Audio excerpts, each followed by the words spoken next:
right, well, I'm going to go ahead and get started. So, as most of you know, I'm Dr. Spitz. For our guest, hello. I'm Aaron Spitz. How you guys doing? Good. Welcome to our office.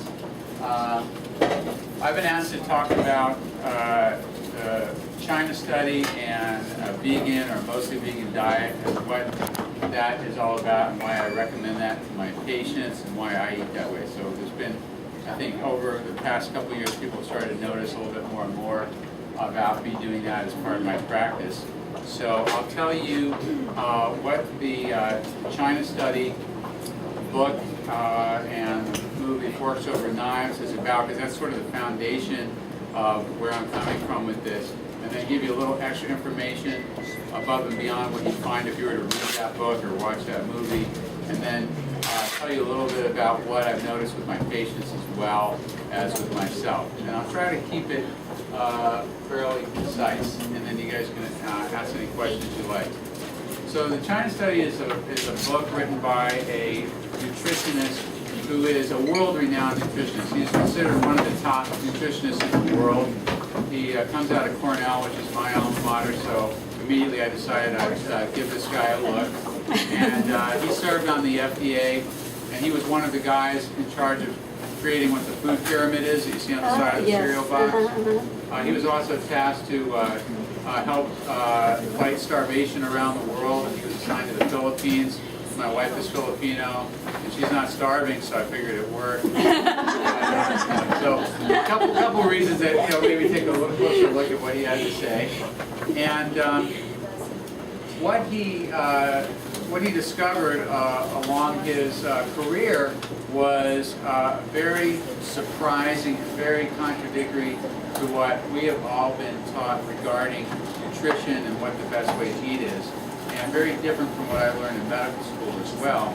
Although I'll tell you, in medical school we don't get very much nutrition in our training, because at the time that I went to medical school, there was not a lot of really good scientific research done on nutrition, so there wasn't much to teach. However, a lot more science has been accomplished, basically starting in the early to mid-2000s.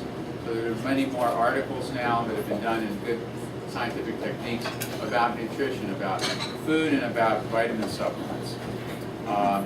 So the fact that we didn't learn a lot as doctors is not necessarily because there was a conspiracy not to teach it. It was really more because there wasn't a lot of good scientific information available. And it takes a while for science to percolate through and to be adopted. Anyway, what everybody learned when I was growing up is you want to drink a lot of milk. You want to have 4 glasses of milk a day if you can. You want to eat a lot of eggs. And people said, oh, well, you don't really want to eat a lot of egg yolks, but you should eat a lot of egg whites. That's good. That's a great form of nutrition. You want to have, steak. And then they said, well, maybe you don't want to have the fat in the steak. You want to have lean meat. Maybe you shouldn't even have steak. Maybe you should have chicken and turkey because it's even leaner. But you want to have that protein that you get. And basically what we all heard over and over again was it's important to get protein. Protein is the most important nutrient. And when Dr. Campbell, who's a nutritionist who wrote the China study, was assigned to go work in the Philippines, his job was to try and get these people, these starving people in Manila, protein that they didn't have access to because they were just eating rice. Yeah. Rice is just carbohydrates.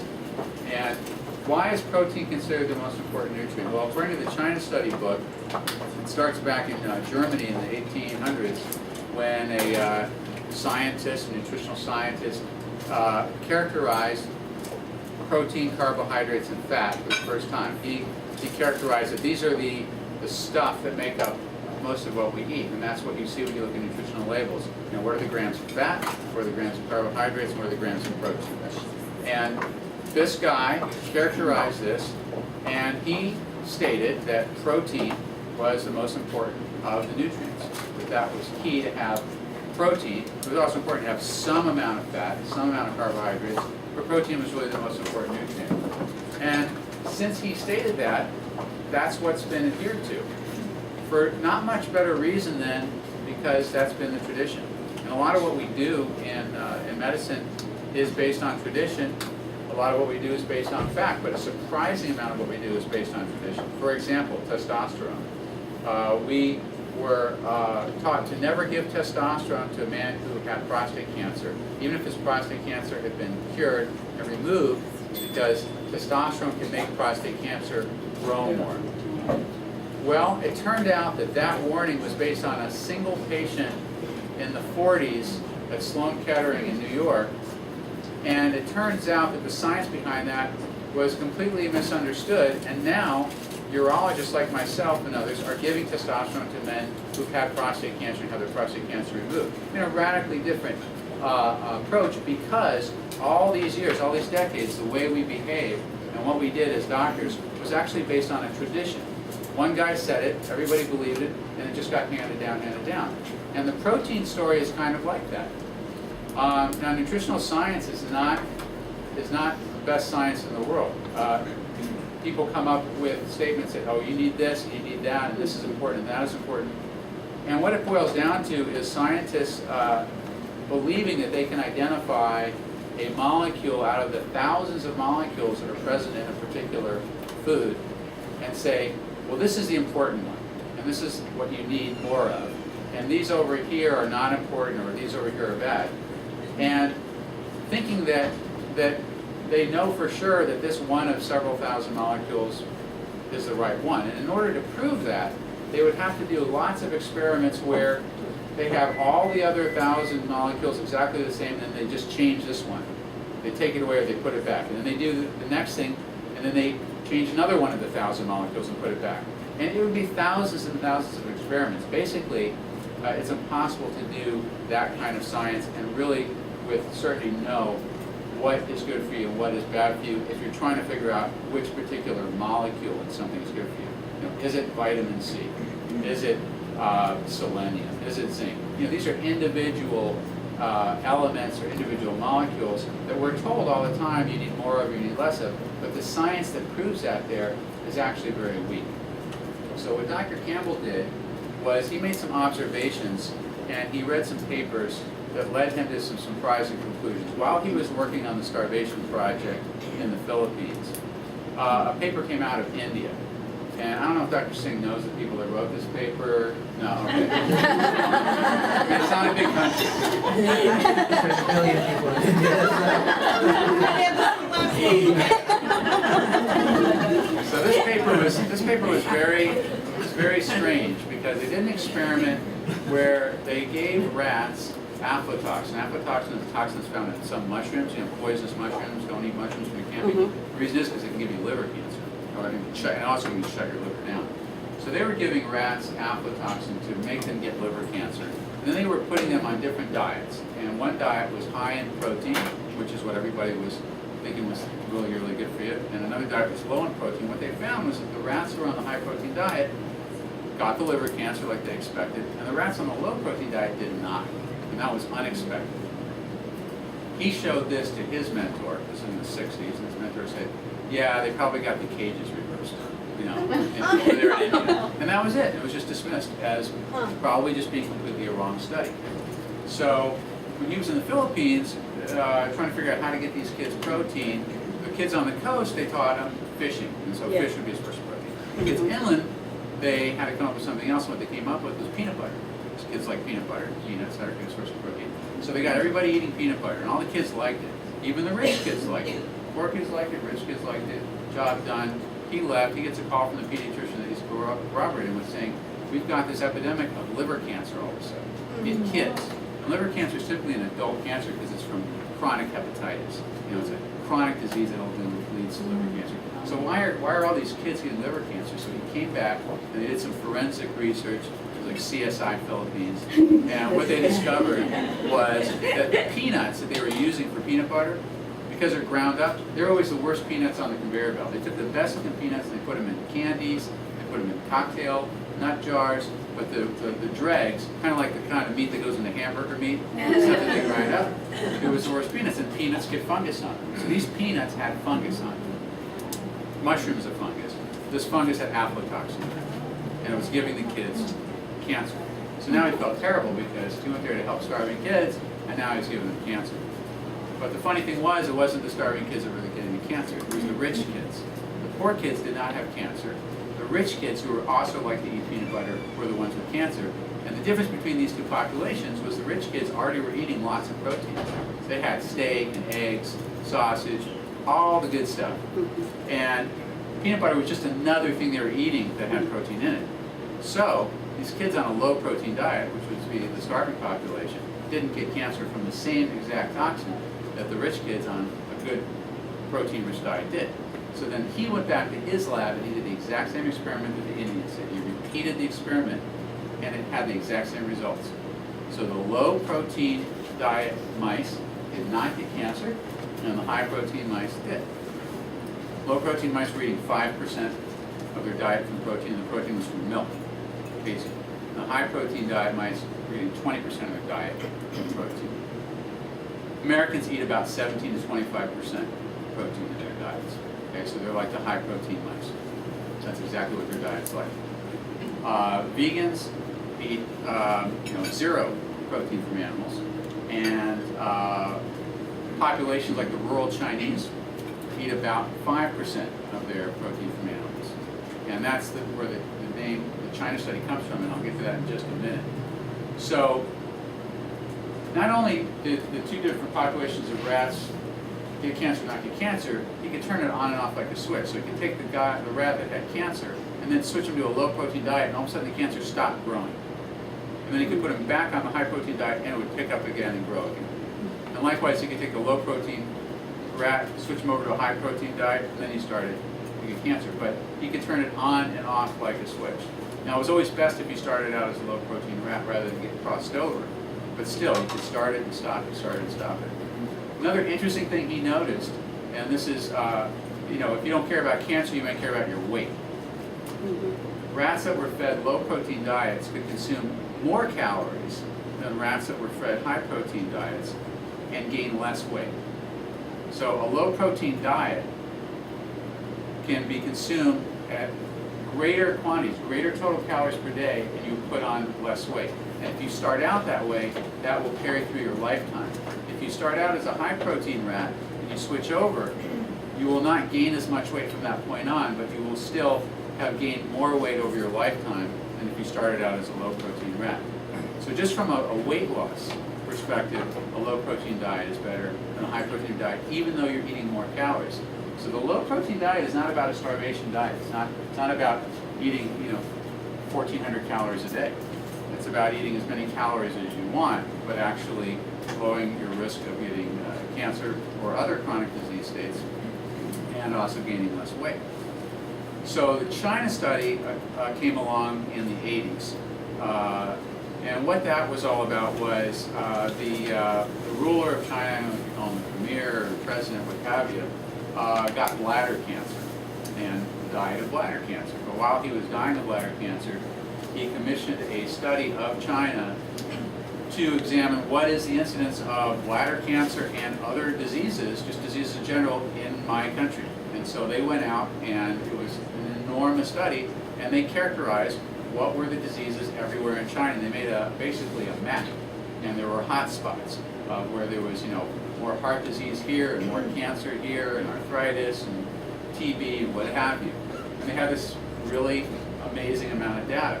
That was actually in the 70s. Then in the 80s, when our relations with China improved, the Chinese government wanted to do some more epidemiological research with this data that they had accumulated. So they identified Dr. Campbell, the guy who wrote the book, because he was considered the best guy in the United States for nutrition.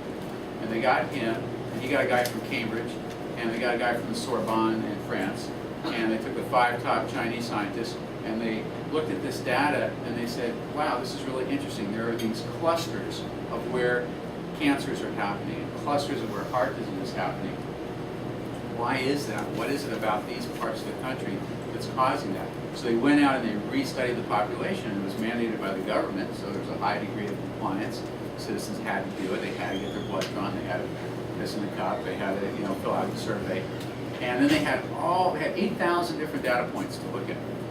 And the most impressive data that emerged that related hotspots of cancer or heart disease to location was what these people were eating. And in the rural areas, there was very, very low incidence of heart disease or cancer. And in the urban areas, in the cities, there was a much higher incidence of heart diseases and cancers. And as you went from rural to urban, you could see it go up. And the difference was that in the rural areas, these people had hardly any animals to eat. They ate hardly any animal food whatsoever.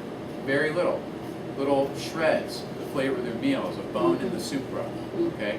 They were eating 5% of their calories from an animal source. And in the cities where they were richer, and they had markets, and they had access, and importing and export, they were eating way more animal products. Now, these weren't animal products with a bunch of hormones in them, with a bunch of preservatives in them. This is still China in the 70s, not industrial factory farms. They're eating, quote unquote, organic, healthy animals, but they're eating more of them, and they're getting higher incidences of heart diseases and cancers. And then if you took Chinese and you followed them to Hawaii, where a lot of them would end up, if they lived in Hawaii long enough, they have the highest level of heart disease or cancer, almost as high as Caucasians. And if their children were born in Hawaii and grew up there, they had the exact same incidence of heart disease and cancer as Caucasians.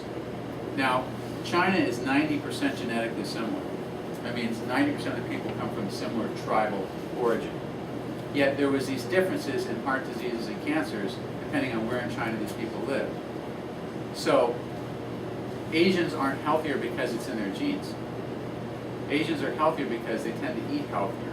But that effect goes away generation after generation if they move to urban centers or if they move to the United States. So it's not genetic, it really is food. Now there are some genetic issues, but they're not nearly as important as we like to think. Because if we think that the genetics are the reason that this person's healthy and this person isn't, it takes us off the hook. Well, we don't have to do anything. It's not our fault. It's in my genes, so I really can't do anything about it. But it's not. The studies show that in a genetically similar population, if you did that same study in the United States, it would be very difficult. You have Hispanics and blacks and Eastern Europeans and Asians. But you do it in China, you have a genetically similar population, and still you see this incredible variation. Okay, another thing that it correlated to, besides the amount of animals that they were eating, was the cholesterol level, which of course relates to how much animal products you're eating. And in the United States, they used to tell us that if your cholesterol is 250 or higher, that was too high. Then they said, well, you know what, maybe if it's 200, that's too high. And then they said, well, actually if it's 150, it's too high. Well, if you look at the China study data, the cutoff point for cholesterol, below which you had very low incidence of cancer and heart disease, and above which you started to get it, was 125. Okay, so what we think of as low cholesterol is really not low enough. But if you eat a diet that is 5% animal products, you'll have a cholesterol of 125 or less. Some of those guys are having cholesterols in the 70s or 80s. Now, there are some people who have genetic conditions that make them produce excess amount of cholesterol, familial hypercholesterolemia. Those people will not get their cholesterol down with diet, and they'll typically die of heart attacks in their 40s. But statins, which are medications to lower cholesterol, save those people's lives. And statins enable the rest of us to continue to eat the way we've always been eating and lower our cholesterol. But I'll tell you, in the rat studies, it wasn't about how much cholesterol they were consuming, it was about how much protein they were consuming. Pure protein with no cholesterol in it. So even if you get your cholesterol down with statins, you're still not eliminating the protein component, which is implicated in cancer, heart disease, and weight gain. Okay, so that is the science behind all of this. Subsequently, I've come across a couple of studies done in 2007 and 2006 looking at prostate cancer specific, where they took patients in one study who had prostate cancer on their biopsy and they were contemplating having surgery to have their cancer removed, and they went on watchful waiting where they waited a year and they got re-biopsied, and then if it actually grew, they would have their surgery. Okay? And if it didn't grow, then they would keep watching it. And they took 100 of these guys, and they took half of them and they put them on this kind of a diet, this vegan or mostly vegan diet. The other half let them eat whatever they wanted. And they also took the vegan guys and had them meditate. So there was that component too, relaxation. And at the end of 1 year, about 22% of the patients who were eating whatever they normally ate, their cancer got bigger and they went on and had surgery. And in the vegan diet, zero progression on the biopsies, and nobody went on to have surgery. The PSA level, which is a measure of prostate cancer blood test, in the control group that just ate whatever they wanted, went up. And the PSA in the vegan group went down. Then they did a really weird thing where they took blood from the guys that could eat whatever they want, and they put a prostate cancer cell culture in it. And it got inhibited by about 5%, so it shrunk by about 5%. And they did the same thing with the blood from the guys who were eating vegan, and it shrunk by 70%. Okay? So very interesting study done at UCSF. Dr. Peter Carroll, chairman there, guy I know, real science, real people, something you can hang your hat on. Then they did a study at UC San Diego a year after that where they took guys with metastatic prostate cancer, so it's all over. They only watched these guys for 6 months on the diet because they don't want to deprive them of known effective therapy. And it was a much smaller study. It had about 10 people in each group. So in one group for 6 months, they did nothing at all. For the other group, they put them on the vegan diet meditation. At the end of 6 months, they rechecked their PSAs, which is a blood test of their cancer level. And they had to do some mathematical extrapolations called Kaplan-Meier curves, where you say, well, if the trends continue like this, what would we expect over the next year, 5 years, 10 years? And the PSA goes up the more your cancer grows. And when your PSA actually doubles, that's pretty bad. That means your cancer's grown enough where that level's actually doubled. And how fast it doubles, the doubling time, how long it takes to double, is an indication of just how fast that cancer is growing in you. If you do nothing to a guy with metastatic prostate cancer, his PSA will double in about 10 or 11 months, pretty quickly. And that's exactly what happened in the guys that they did nothing to in 6 months. And in the guys that went on the vegan diet, when you do the Kaplan-Meier curves and the calculations, their PSA doubling time was 11 years. Radically different. That doesn't mean that every single one of those didn't progress. Some of them did, but most of them didn't, and some of them even regressed. Okay, so jump forward. I read this. I got a patient who's a doctor. His PSA keeps going up year after year. He's in his late 40s. His father had prostate cancer. His uncle had prostate cancer.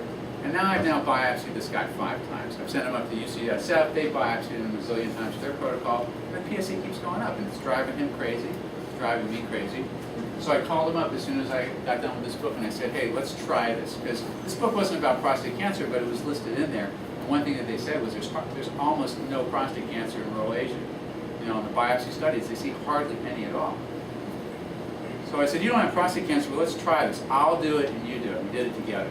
And so we went on a 5% animal protein diet. 6 months later, I checked his PSA and it had dropped by 50%. And it has still remained low. It's gone up gradually, but it's still much lower. It had gone up to about 6.5 and it went down to 3. And now it ranges between like 3.5 to 4. He was thrilled. He's still on the same diet. He's told everybody about it. I had another patient who's an ex-pro baseball player, same deal, strong family history, 3 or 4 biopsies, put him on the diet, boom, dropped by 50%. It's creeped up gradually, but it's still well below where it was before. I've had other patients with active prostate cancer whose PSAs have been gradually rising, put them on the diet, it plateaus, hasn't risen any further. I have some other patients with prostate cancer, put them on the diet, doesn't do a damn thing. The PSA keeps going up, cancer keeps progressing. Nothing's 100%. I had a patient recently who had metastatic prostate cancer, CT, lymphadenopathy, large lymph nodes in the pelvis, rising PSA, put him on the diet, PSA dropped, got a CAT scan, the lymph nodes had shrunk. I called his oncologist, I said, do you ever see this? Because, maybe there are some spontaneous regression. He goes, I don't see this for prostate cancer. So whatever you're doing, keep doing it. So, it's real, it works. It's not just for cancer, it's also for diabetes, it's also for hypertension, heart disease, and the very best way to eat is eat lots of different fruits, vegetables, and whole grains. Okay? Don't eat stuff that's processed. Don't eat stuff that has a long ingredient list. Don't add a bunch of oil to your food. Olive oil is not healthy. They did a study on olive oil, and the healthy amount of olive oil to add to your food to get a health benefit was a 1/4 teaspoon a day. Okay? That's it. Beyond that, it wasn't healthy. So, you want to eat low oil, whole form fruits, vegetables, and grains, and very little animal product.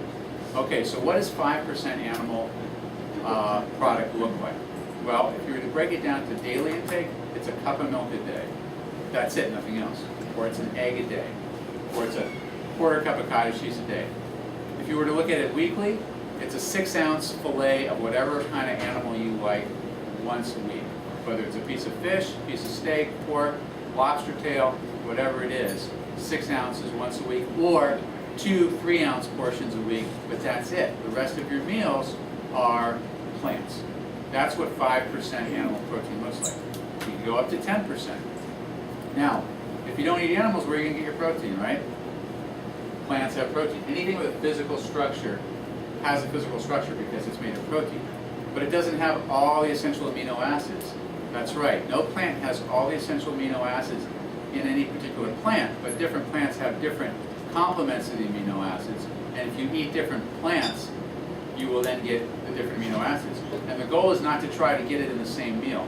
You don't want to try and get all of your essential amino acids by, I got to combine this bean with this corn, and then, okay, now this is a good diet. As long as you get it over the course of the day or a few days, that's all that matters. American Dietetic Association came out and said so. So, how much protein, whether it's plant protein or animal protein, does the body need? The body needs about 10% of all of the calories you consume to be protein. It can be vegetable protein. And if you eat just plants all day long, fruits, vegetables, and grains, that's exactly what you end up getting. You end up getting about 10% of your calories in the form of protein. And then just lastly, when they were looking at the China study, these rural Chinese, they weren't starving, okay? The rural farmers were consuming 3,500 calories a day. And the rural office workers, which is more like what we were doing, were consuming 2,700 calories a day. So again, it's not about starvation, it's about what you're eating. And their BMIs were typically in the low 20s, okay? So they were lean, and they were eating lots of calories, they were just eating plants.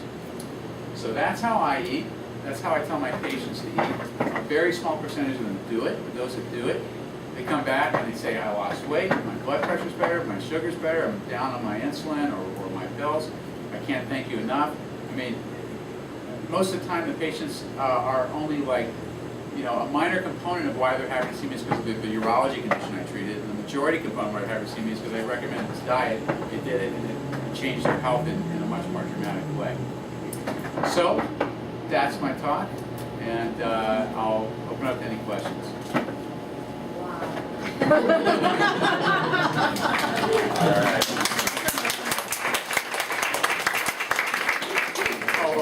Say one other thing. It all sounds good on paper, but it's hard to do in real life. Okay, you have receptors in your brain that are expecting to see certain molecules, fat molecules, protein molecules, sugar molecules, and unless it sees a certain amount of those molecules, it doesn't think you ate anything, and it thinks you still need to get food or you're going to die. And it takes a while for those receptors to downregulate, to go away. So when you go on to this kind of way of eating, I guarantee you for the first 2 or 3 months, you're not going to feel satisfied. It's going to take about 20 or 30 minutes after you finish your meal for the food to get digested enough, for the sugar to reach your brain enough to tell you that you actually ate a meal. If you keep eating until you're full, you're either going to eat an entire bowl of vegetables, which is okay, you can do that, or you're going to give up and start eating some meat or some fatty foods. So be prepared to be patient. It will kick in and you will feel like you ate a meal. But after about 2 or 3 months, your receptors will downregulate, and when you sit down to eat a vegetable meal, by the time you're done eating, you'll feel like you ate a meal just as you did if you ate a hamburger or a steak. And then when you go to eat a hamburger or a steak, you're going to only want about half or a third of it, and you're going to feel full, which is good. So. Awesome. I was wondering, what kind of personal differences have you seen in yourself that you've been on the diet? So what I've seen in my own body is, and I check my labs before and after and during. So my baseline cholesterol was not bad by American standards. It was like 170 something. And it has now gone down to between 113 and 117. And I don't take any statins. My hemoglobin A1C, which is a diabetic measure, was borderline. It was 5.9. 6 is abnormal. The diabetes runs in my family. It's now gone down to 5.4, much more comfortably in the normal range. I haven't wasted away. I lost about 8 to 10 pounds, roughly. I wasn't overweight to begin with, and my weight has just been dead on. It fluctuates by about a pound or two, unless I go on vacation and really put it up. But I am currently at about the exact same weight I was when I was 21. Okay. At my peak weight, I was 20 pounds heavier than I am now when I was married and a resident, or a fellow, I should say, working less hard, married, kids, you know. My testosterone level is 620 to 650, so it doesn't make you less of a man to not eat meat. And you know, my protein scores, my albumin is normal, my iron is normal, my hematocrit, my blood count is normal. I'm not anemic. You know, my C-reactive protein, which is an indication of your lifetime risk of getting a heart attack or heart disease. My ultrasensitive C-reactive protein is at the lower limits of detectability. So everything is perfect on paper with me being on this diet now for 2.5 years. Now, you also should exercise too. All I'm talking about is the diet side, but I hardly exercise because I work too much, I'm too distracted with my family. And in spite of that, my weight is low, and all my measures are very good. So the food is a very critical component, more critical than exercise in many ways. Then there's been some other, you know, aspects I've noticed just about, you know, how I feel. I don't get sleepy after lunch. I don't crash after meals because it's just a different kind of a digestion, different dynamic. Your blood doesn't get all sucked to your stomach to grind down the fat and the protein when you're eating, you know, animal-based meals. And then, you know, aside from all the nutrition, there's some really good reasons to eat this way that have nothing to do with nutrition. A much bigger source of greenhouse gases, if you are, you know, one of the 99.9% of people who think that climate change is real, much, you know, more important contribution to greenhouse gases than all these cars and trucks on the road are cattle farms. Cattle farms put out way more greenhouse gases than all of the automobiles and trucks in the world. Okay, so if we all ate radically less numbers of cows, there'd be radically less cattle farms, radically less greenhouse gases emitted. There is unbelievable amount of water and groundwater pollution around pig farms and chicken farms in the southeast. I mean, it's really to catastrophic levels. If we all ate a lot less chicken and pork, there'd be a lot less of that pollution out there. You guys, I'm sure, have heard that the oceans are running out of fish. They're getting overfished, and species are disappearing, and the time to when there'll be hardly any fish at all is rapidly approaching, like in a few decades. I mean, it's amazing. So what's the fix? Well, we now dig big holes in the middle of you know, the Midwest, and we have fish farms. And we feed the fish corn, and we feed the fish oil, and so we have our fish that way.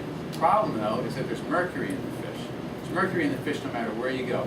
And the worst place to go is up in the North Pole, in the pristine Alaskan wilderness, because all the mercury follows these currents and ends up there.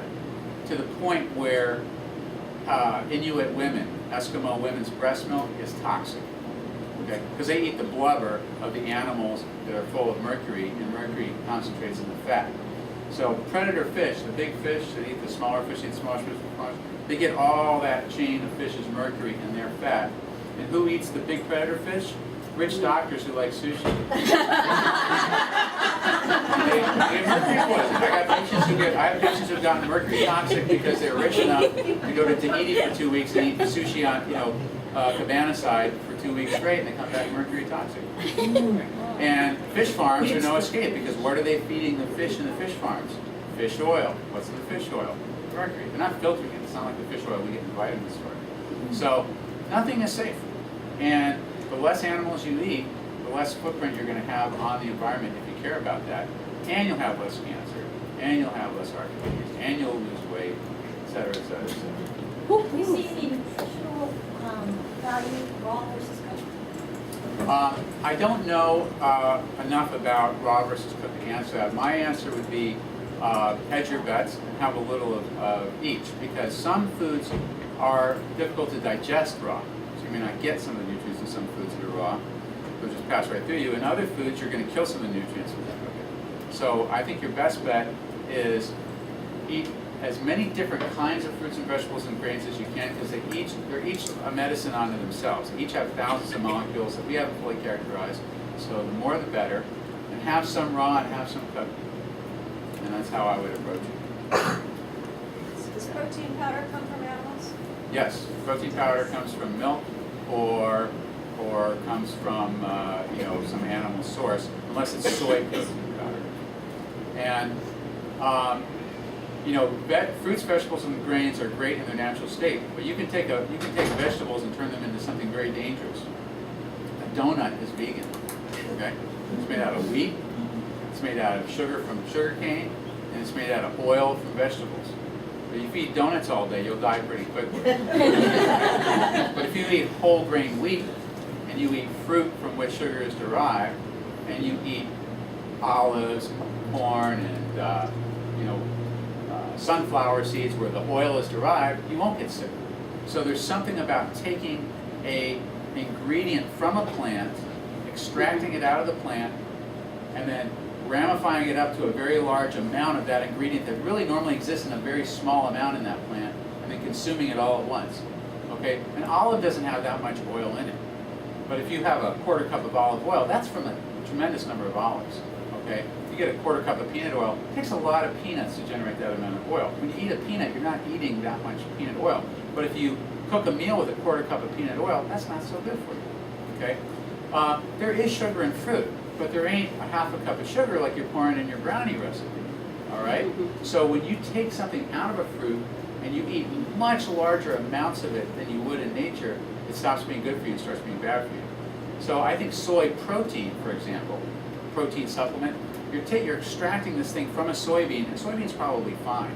But when you extract something out of that soybean and then ramify it up into a big blob of it and ingest it, I don't know that that's really good for you. Oh, now, I'm done talking. We have Chef Marcus in the back here, and he is a vegan chef. He actually prepares all different kinds of dishes that are pure vegan and low oil, and actually meet the goal of everything I just talked about. But he does it in a way where it's flavorful. Some of these dishes surprisingly taste like animal portions that you might be used to.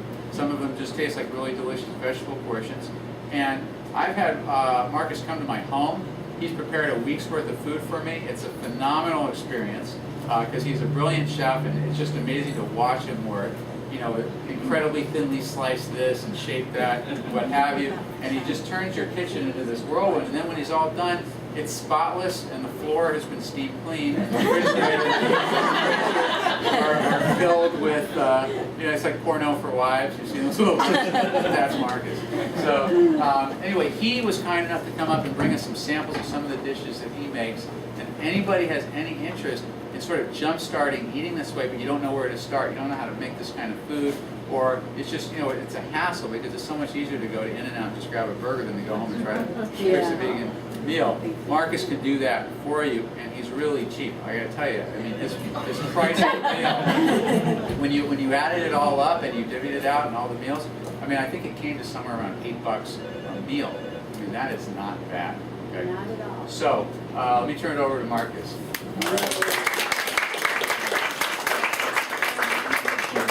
So I'll start off by saying I brought 3-4 things. I brought some chips, some tempeh chicken salad, some jackfruit taquitos, chili, and cashew ice cream. Everything is 100% whole food. So the sweetener in the ice cream is dates. I took those, I pureed them with everything else. I made the ice cream, which is in the freezer now. And then everything else I took from the whole plant itself and made, and that's what I specialize in and do. I started doing this a couple years ago for my wife. I wasn't too sold on the idea. She wanted to do it to cut out all the toxins that are carried through the fat of animals when she found out she was pregnant. And then, so that's when it started 2 years ago. 2 years, 9 months ago. And less than a month after birth, she was back to her original weight. Just because she didn't have anything hanging.